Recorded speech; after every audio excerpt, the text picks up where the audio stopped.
Minta Datuk saya bagi sedikit pandangan dan nasihatlah kepada kami jawatan-jawatan kuasa masjid ni untuk kita mentadbir masjid agar perjalanan kita tu insya-Allah lah yang terbaik lah yang kita harapkan.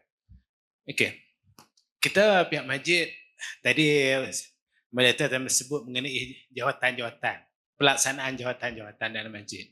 Bila kita dah melaksanakan jawatan tugasan-tugasan kita di masjid, tapi rasa tak lengkap bila masyarakat kita belum boleh tarik untuk duduk dengan masjid. Jadi di masjid diperuntukkan dengan bajet tiap tahun, alhamdulillah dibagi tugasan amil pun duduk dengan masjid. Jadi cara tak langsung combine semua ni untuk kita nak tarik masyarakat duduk dengan masjid, cinta masjid, sayang masjid. Tapi bila kita semakin kita buat, tapi masih lagi tak sampai capai matlamat tu. Walaupun kita guna kuasa hang tak mai tak cok borang kuning contoh. Hang tak mai tak bagi robok bulan puasa contoh. Tapi masih juga tak mai. Sehingga kan kita tekankan kalau tak mai waktu tak apa lagi, tapi Jumaat kami nak tengok yang lelaki pun masih ada yang tak mai. Jadi adakah apa yang kita buat ni masyarakat nampak terlampau ketat sangat, kami tak mau dengan masjid? Ataupun mungkin masyarakat akan jadi tengok mereka keren mereka, puak-puak mereka nak bagi apa pun. Jadi nak minta pandangan Datuk lah untuk bagi sedikit nasihat dan cadangan yang terbaik insyaAllah. Terima kasih. Ada dua perkara saya nak sebut. Yang pertama saya nak sebut pada AJK Masjid. Tuan-tuan, jadi AJK Masjid ni satu tanggungjawab. Dalam masa yang sama sebenarnya, macam orang Arab kata, khairun saqahullahu ilaik. Satu kebaikan yang Tuhan bawa mai kat kita. Ada orang pergi buat apa? Misi sekian-sekian, nak tolong orang tu, nak tolong orang susah, bagus, semua bagus. Ada orang Allah jadikan mak bapak masih ada, dah umur lanjut. Tu peluang Allah bagi kat dia supaya dia berkhidmat dengan ibu bapa dia. Ada orang Allah jumpakan dia dengan orang miskin. Sebenarnya Allah bawa kebaikan supaya orang boleh tolong. Allah nak bagi pahala pada dia dan Allah nak rahmat dia. Ada orang jadi Allah jadi kata hang jadi JK Masjid. Supaya Allah bagi peluang hang berkhidmat untuk rumah aku. It's honored. Ia satu penghormatan. Jadi kita syukur kerana kita Allah bagi peluang. Bukan kerana kita nak pastikan pengaruh kita di kampung. Tidak. Itu dah peluang kita untuk kita buat khidmat. Jangan, mufti pun sama. Jadi mufti lama-lama balik pada Allah Ta'ala. Allah Ta'ala tak ada pahala. Jadi mufti nak makan gaji tu. Jadi mufti pasal nak nama. Nanya. Pertama, ikhlaskan niat kita. Ibtigha' mardatillah. Cari redha Allah. Bagi settle bahagian tu dulu dengan kita. Kita tu bagi settle dulu. Memang aku nak cari pahala ni. Bukan kerana lain. Selepas daripada tu baru kita fikir. Kalau lepas sebab tu kita fikir. Apa cara supaya aku pahala lebih banyak? Kita nak panggil orang mai ke masjid.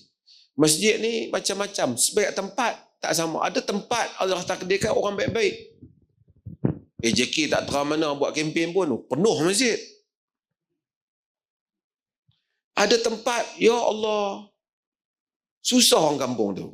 Saya tak bandingkan, saya tak tahu kampung ni lah. Macam para Nabi juga. Nabi Nuh duduk kat 1000 tahun. Penduduk, pengikut dia, berapa puluh orang. Bukan kata dakwah dia tak bagus. Nabi tu, Rasul yang terbaik. Allah tabarkan, ulul azm. Tak apa. Nabi kita Muhammad, alhamdulillah ramai. Nabi Musa, sebaik dah dakwah pada Bani Israel tu. Macam-macam akal. Dia dapat nasib dia. Kata Nabi dalam hadis, wa nabiyyu laisa ma'ahu ahad. Ada Nabi di mai ke akhirat besok, Seorang pun tak ada ikut dia. Maksudnya Nabi ni mai bawa satu ni emas 1000.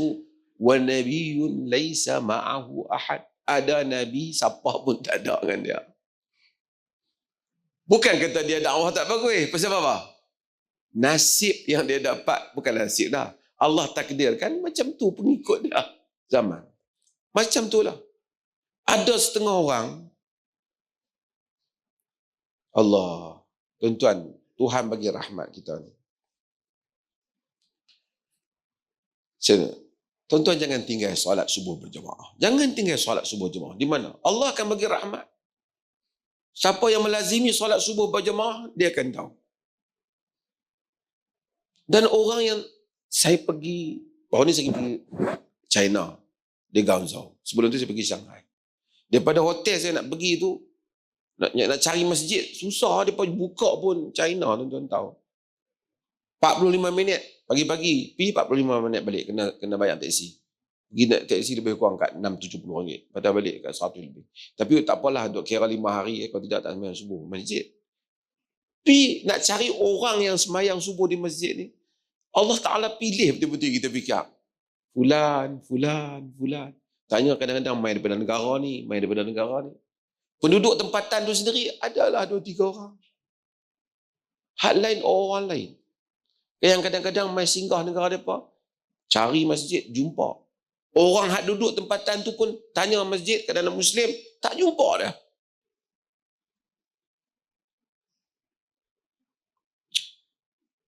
Yahdillahu man yasha. Allah memberi petunjuk pada siapa yang kehendaki. Macam itulah. Kadang-kadang orang ni Allah panggil dia mai ke masjid. Dia mai dah ke masjid. Dia tak sembahyang pun ada. Saya masih ingat dulu program buat bantuan pada satu zaman di Perlis ni. Sembahyang malam-malam tarawih bagi bantuan. Lepas sembahyang tarawih dapat bantuan. Dapat macam-macam bantuan. Ramai orang panggil mai sampai 2,000 orang duduk dalam bangunan. Nak dah sembahyang, nak apa dapat bantuan selepas tak malam lepas tarawih. Sekali kita tanya dalam dewan ni nak sembahyang tarawih ni, kerana dia lepas tarawih baru dapat. Ni semua sembahyang ni ada wudu, tak ada wudu. Macam mana hampa tak ambil wudu nak sembahyang? Dia takut dia masuk, dia takut dia tak dapat bantuan. Ni cerita betul ni, bukan cerita betul ni. Saya tengok. Ada orang mai sampai ke masjid, orang panggil bagi bantuan masjid, orang sembahyang asar, dia tak sembahyang. Dia duduk bersila, nak tunggu ambil bantuan. Pahala Tuhan bagi dia tak mau. Dia nak dapat bantuan 300 tu, 400 tu, 700 tu. Ada tak tuan-tuan? Ada. Lebih dahsyat lagi, orang panggil dia bagi bantuan pada hari Jumaat. Macam saya duk kata, hari Jumaat panggil bagi bantuan yang Maib sebab tu, dia hantar bini dia sembahyang Jumaat. Orang tanya mana suami tak datang. Pasal panggil kan nama lelaki. Dia tak mai, duduk rumah. Sembahyang Jumaat tu tak mau, suruh hang ambil dia. Ada malu juga kan. Idza lam tastahi fasna' ma syi'ta dia. Kalau hang jenis tak malu, hang buat biar apa pun. Kadang-kadang ada macam tu. Tapi kita ni begitulah. Wa tawasau bil haqqi wa tawasau bil sabr. Pesan berpesan dengan yang benar, pesan berpesan dengan sabar. Luqman dia nasihat anak, antara nasihat dia selepas dia nasihat anak dia tu, selepas dia kata ya bunayya aqimus salah wa'mur bil ma'ruf wanha 'anil munkar wasbir 'ala ma asabak inna dzalika min azmil umur. Wahai anakku, dirikan salat. Lepas dirikan salat buat apa? Suruh kepada yang ma'ruf, cegah daripada yang mungkar, sabar atas apa yang menimpamu. Itu termasuk dalam perkara-perkara yang besar yang telah Tuhan putuskan dalam perjalanan hidup ni. Kalau AJK ikhlas, insyaAllah teruslah buat.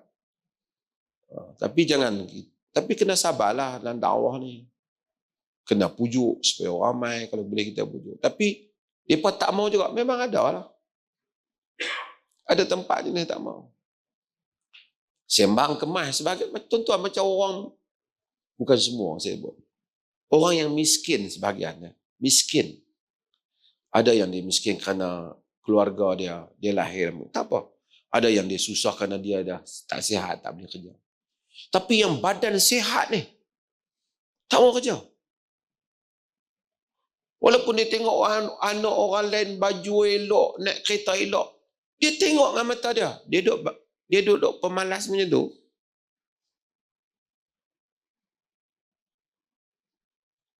Ada orang dia tak mau kebaikan. Orang tak boleh ajar, dia tak mau. Orang kata pasal apa tak kerja.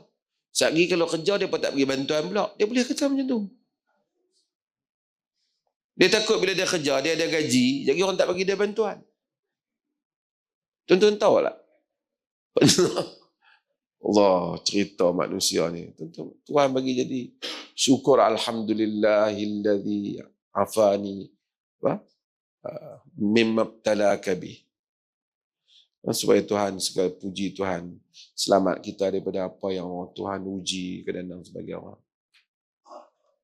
Ni, ada orang mana dapat bantuan, minta rumah. Orang bagi rumah. Dia tak duduk rumah dia tu, dia pergi duduk di rumah buruk dia yang lama, barang-barang dia pergi buat rumah baru. Jadi keluar langsung abang. Pasal apa? Orang yang duduk rumah teruk, kita tanya, pasal apa duduk rumah teruk? Rumah baru bagi. Wartawan pergi keluar, berita dia. Terpaksa kita tengok pasal apa dia duduk rumah teruk. Dia kan baru dapat rumah. Kita tanya, pasal apa buat minta macam ni? Dia tak lagi masuk rumah baru, dia pun tak bagi bantuan pula.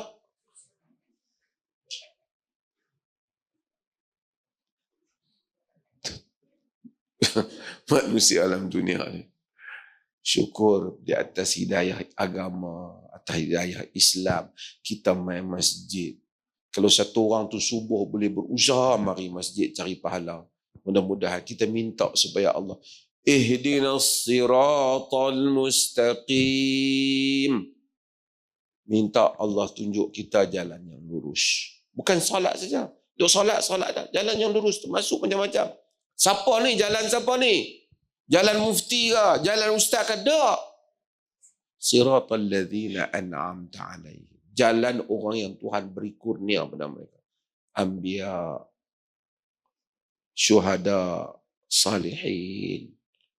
Kita minta jalan. Tapi kita kata Allahu Akbar. Ihdinas siratal mustaqim. Siratal ladzina an'amta alaihim ghairil maghdubi alaihim waladdallin. Amin kita kata. Masa kita kata amin, kita pun tak tahu apa yang kita kata. Tak perasan pun kita minta supaya Tuhan Allah Ta'ala bagi kita ikut jalan orang-orang yang betul. Sehari 17 kali kita minta. Tapi kita sebenarnya tak minta. Sebab kita tak ada perasaan meminta itu. Tuan-tuan kadang-kadang manusia, kalau kita semua kan, lepas semayang kan tuan-tuan tanya dah. Tadi Tok Imam baca surah apa? Surah apa tu aku pun. Dia pun tak dengar Tok Imam baca apa. Masa tu aku duk fikir aku bini marah kemarin dan aku tak buat apa. Kan? Mudah-mudahan Allah pelihara kita semua. InsyaAllah. Tak apalah, semua orang ada kelemahan. Kita pun semua orang ada kelemahan. Tapi kita cuba baikilah mudah-mudahan daripada masa ke masa.